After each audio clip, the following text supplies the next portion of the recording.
ಸುದೀರ್ಘ 18 ವರ್ಷಗಳ ಕಾಯುವಿಕೆ ಕೊನೆಗೂ ಅಂತ್ಯವಾಗಿದೆ.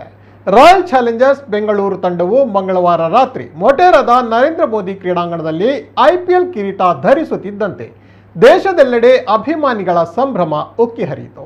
18 ವರ್ಷಗಳಿಂದ ಈ ಕ್ಷಣಕ್ಕಾಗಿ ಕಾದಿದ್ದ ಲಕ್ಷಾಂತರ ಜನರು ಬೀದಿಗಿಳಿದು ಸಂಭ್ರಮಿಸಿದ್ದಾರೆ, ಕುಣಿದಿದ್ದಾರೆ, ಸಿಹಿಯನ್ನು ಹಂಚಿ ಸಂಭ್ರಮಿಸಿದರು. ಬೆಳಗಿನ ಜಾವದವರೆಗೂ ಆರ್ಸಿಬಿ ಎಂಬ ಕೂಗು ಪ್ರತಿಧ್ವನಿಸುತ್ತಿದ್ದವು. ಐಪಿಎಲ್ ಶುರುವಾದಾಗಿನಿಂದಲೂ 3 ಸಲ ಫೈನಲ್ ತಲುಪಿದ್ದ ಆರ್ಸಿಬಿಗೆ ಪ್ರಶಸ್ತಿ ಒಲಿದಿರಲಿಲ್ಲ. ಆದರೆ ಈ ಸಲ ಕೈ ತಪ್ಪಲಿಲ್ಲ.